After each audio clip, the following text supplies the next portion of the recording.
Salmos, capítulo 9. Senhor, quero dar-te graças de todo o coração e falar de todas as tuas maravilhas. Em ti quero alegrar-me e exultar, e cantar louvores ao teu nome, ó Altíssimo. Quando os meus inimigos contigo se defrontam, tropeçam e são destruídos, pois defendestes o meu direito e a minha causa. Em teu trono te assentaste, julgando com justiça. Repreendeste as nações e destruíste os ímpios, para todo sempre apagaste o nome deles. O inimigo foi totalmente arrasado para sempre, desarraigaste as suas cidades, já não há quem delas se lembre. O Senhor reina para sempre, estabeleceu o seu trono para julgar. Ele mesmo julga o mundo com justiça, governa os povos com retidão. O Senhor é refúgio para os oprimidos, uma torre segura na hora da adversidade. Os que conhecem o teu nome confiam em ti, pois tu, Senhor, jamais abandonas os que te buscam. Cantem louvores ao Senhor que reina em Sião, proclame entre as nações os seus feitos. Aquele que pede contas do sangue derramado não esquece, ele não ignora o clamor dos oprimidos. Misericórdia, Senhor, vê o sofrimento que me causam, os que me odeiam. Salve-me das portas da morte, para que junto às portas da cidade de Sião eu cante louvores a ti, e ali exulte em tua salvação. Caíram as nações na cova que abriram, os seus pés ficaram presos no laço que esconderam. O Senhor é conhecido pela justiça que executa, os ímpios caem em suas próprias armadilhas. Volte os ímpios ao pó, todas as nações que se esquecem de Deus. Mas os pobres nunca serão esquecidos, nem se frustrará a esperança dos necessitados. Levanta-te, Senhor, não permitas que o mortal triunfe. Julgadas sejam as nações na tua presença. Infunde-lhes terror, Senhor. Saibam as nações que não passam de seres humanos. Provérbios, capítulo 23. Quando você se assentar para uma refeição com uma autoridade, observe com atenção quem está diante de você e encoste a faca à sua própria garganta, se estiver com grande apetite. Não deseje as iguarias que lhe oferecem, pois podem ser enganosas. Não esgote suas forças tentando ficar rico. Tenha bom senso. As riquezas desaparecem assim que você as contempla. Elas criam asas e voam como águias pelo céu. Não aceite a refeição de um hospedeiro invejoso, nem deseje as iguarias que lhe oferece, pois ele só pensa nos gastos. Ele lhe diz: coma e beba, mas não fala com sinceridade. Você vomitará o pouco que comeu e desperdiçará a sua cordialidade. Não vale a pena conversar com o tolo, pois ele despreza a sabedoria do que você fala. Não mude de lugar os antigos marcos de propriedade, nem invada as terras dos órfãos, pois aquele que defende os direitos deles é forte. Ele lutará contra você para defendê-los. Dedique a disciplina ao seu coração e os seus ouvidos às palavras que dão conhecimento. Não evite disciplinar a criança. Se você a castiga com a vara, ela não morrerá. Castigue-a você mesmo com a vara, e assim a livrará da sepultura. Meu filho, se o seu coração for sábio, o meu coração se alegrará. Sentirei grande alegria quando os seus lábios falarem com retidão. Não inveje os pecadores em seu coração, melhor será que tema sempre o Senhor. Se agir assim, certamente haverá bom futuro para você, e a sua esperança não falhará. Ouça, meu filho, e seja sábio. Guie o seu coração pelo bom caminho. Não ande com os que se encharcam de vinho, nem com os que se empanturram de carne, pois os bêbados e os glutões se empobrecerão, e a sonolência os vestirá de trapos. Ouça o seu pai que o gerou. Não despreze sua mãe quando ela envelhecer.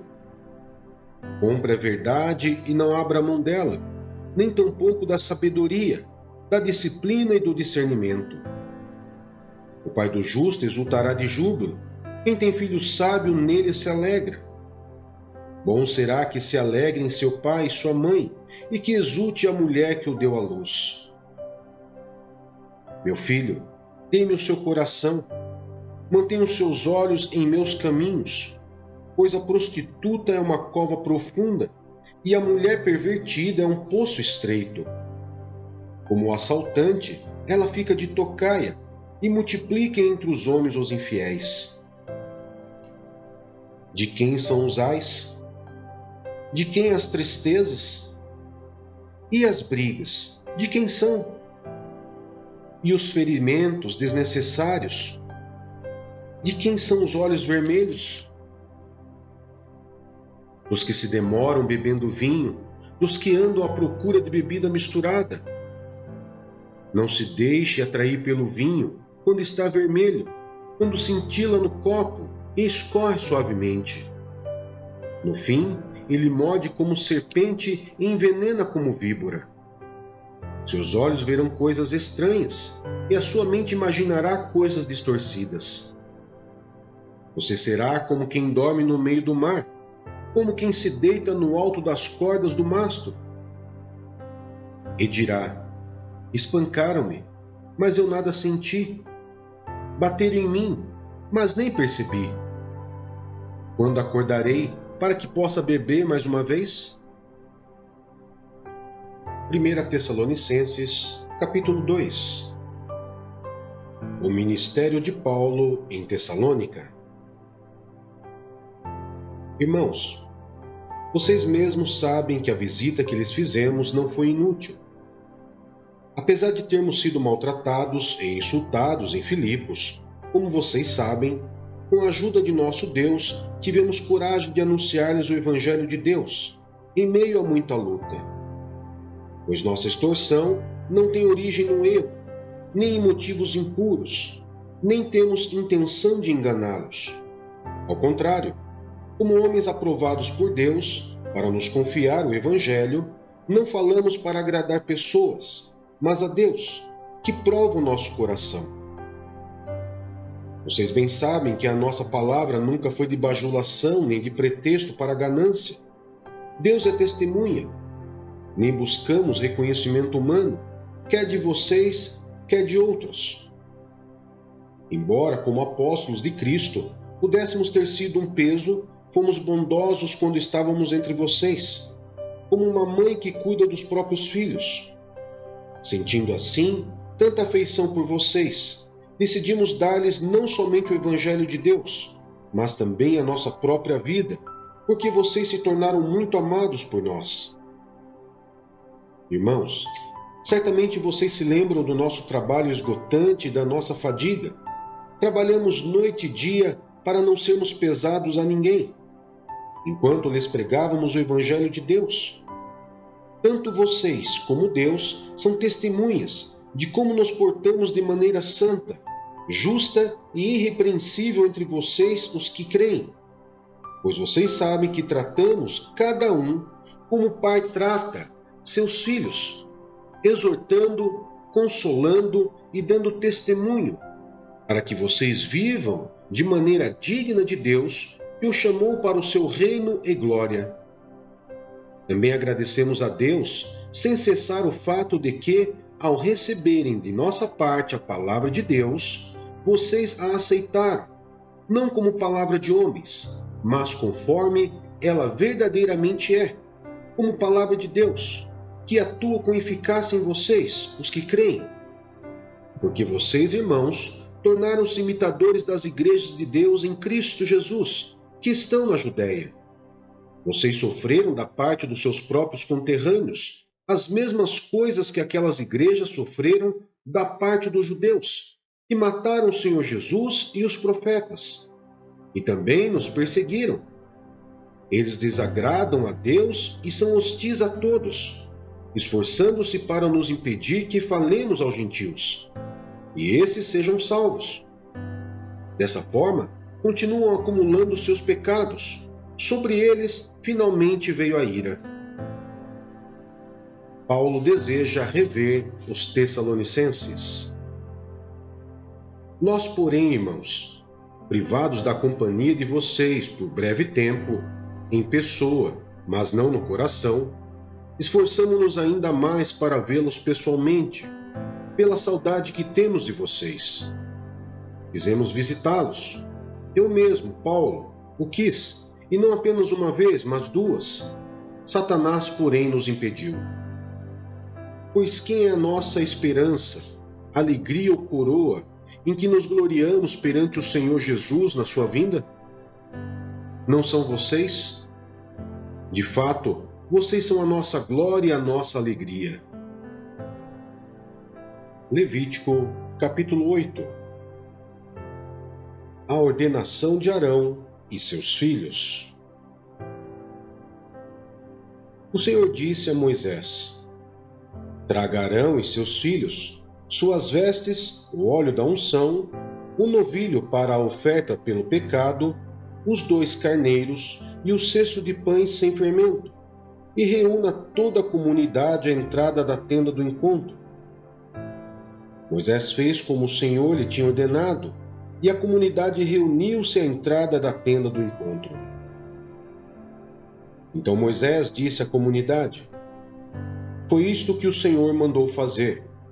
E levou Arão e seus filhos à frente e mandou-os banhar-se com água. Pôs a túnica em Arão, colocou-lhe o cinto e o manto, e pôs sobre ele o colete sacerdotal. Depois a ele prendeu o manto sacerdotal com o cinturão. Colocou também o peitoral, e nele pôs o urim e o tumim. E colocou o turbante na cabeça de Arão, com a lâmina de ouro, isto é, a coroa sagrada, na frente do turbante, conforme o Senhor tinha ordenado a Moisés. Depois Moisés pegou o óleo da unção e ungiu o tabernáculo e tudo o que nele havia, e assim os consagrou. Aspergiu 7 vezes o óleo sobre o altar, ungindo o altar e todos os seus utensílios e a bacia com seu suporte, para consagrá-los. Derramou o óleo da unção sobre a cabeça de Arão para ungí-lo e consagrá-lo. Trouxe então os filhos de Arão à frente, vestiu-os com suas túnicas e cintos e colocou-lhes gorros, conforme o Senhor lhe havia ordenado. Em seguida, trouxe o novilho para a oferta pelo pecado, e Arão e seus filhos puseram as mãos sobre a cabeça do novilho. Moisés sacrificou o novilho e com o dedo pôs um pouco do sangue em todas as pontas do altar para purificá-lo. Derramou o restante do sangue na base do altar e assim consagrou para fazer propiciação por ele. Moisés pegou toda a gordura que cobre as vísceras, o lóbulo do fígado e os 2 rins com a gordura que os cobre e os queimou no altar. Mas o novilho com o seu couro, a sua carne e seu excremento, ele queimou fora do acampamento, conforme o Senhor lhe havia ordenado. Mandou trazer então o carneiro para o holocausto, e Arão e seus filhos puseram as mãos sobre a cabeça do carneiro. A seguir, Moisés sacrificou o carneiro e derramou o sangue nos lados do altar. Depois cortou o carneiro em pedaços, queimou a cabeça e os pedaços e a gordura. Lavou as vísceras e as pernas, e queimou o carneiro inteiro sobre o altar, como holocausto, oferta de aroma agradável ao Senhor, preparada no fogo, conforme o Senhor lhe havia ordenado. A seguir, mandou trazer o outro carneiro, o carneiro para oferta de ordenação, e Arão e seus filhos colocaram as mãos sobre a cabeça do carneiro. Moisés sacrificou o carneiro e pôs um pouco do sangue na ponta da orelha direita de Arão, no polegar da sua mão direita e no polegar do seu pé direito. Moisés também mandou que os filhos de Arão se aproximassem, e sobre cada um pôs um pouco do sangue na ponta da orelha direita, no polegar da mão direita e no polegar do pé direito, e derramou o restante do sangue nos lados do altar. Apanhou a gordura, a cauda gorda, toda a gordura que cobre as vísceras, o lóbulo do fígado, os 2 rins e a gordura que os cobre, e a coxa direita. Então, do cesto de pães sem fermento que estava perante o Senhor, apanhou um pão comum, outro feito com óleo e um pão fino, e os colocou sobre as porções de gordura e sobre a coxa direita. Pôs tudo nas mãos de Arão e seus filhos, e moveu esses alimentos perante o Senhor com um gesto ritual de apresentação. Depois Moisés os pegou de volta das mãos deles e queimou tudo no altar, em cima do holocausto, com uma oferta de ordenação preparada no fogo, de aroma agradável ao Senhor. Moisés pegou também o peito, que era a sua própria porção do carneiro da ordenação, e o moveu perante o Senhor como um gesto ritual de apresentação, como o Senhor lhe havia ordenado. A seguir, pegou um pouco do óleo da unção e um pouco do sangue que estavam no altar, e os aspergiu sobre Arão e suas vestes, bem como sobre seus filhos e suas vestes. Assim consagrou Arão e suas vestes, e seus filhos e suas vestes. Moisés então disse a Arão e a seus filhos: cozinhem a carne na entrada da tenda do encontro, onde a deverão comer com o pão do cesto das ofertas de ordenação, conforme me foi ordenado. Arão e seus filhos deverão comê-la. Depois queimem o restante da carne e do pão. Não saiam da entrada da tenda do encontro por 7 dias, até que se complete os dias da ordenação de vocês, pois essa cerimônia de ordenação durará 7 dias. O que se fez hoje foi ordenado pelo Senhor para fazer propiciação por vocês. Vocês terão que permanecer dia e noite à entrada da tenda do encontro, por 7 dias, e obedecer às exigências do Senhor, para que não morram, pois isso me foi ordenado. Arão e seus filhos fizeram tudo o que o Senhor tinha ordenado por meio de Moisés.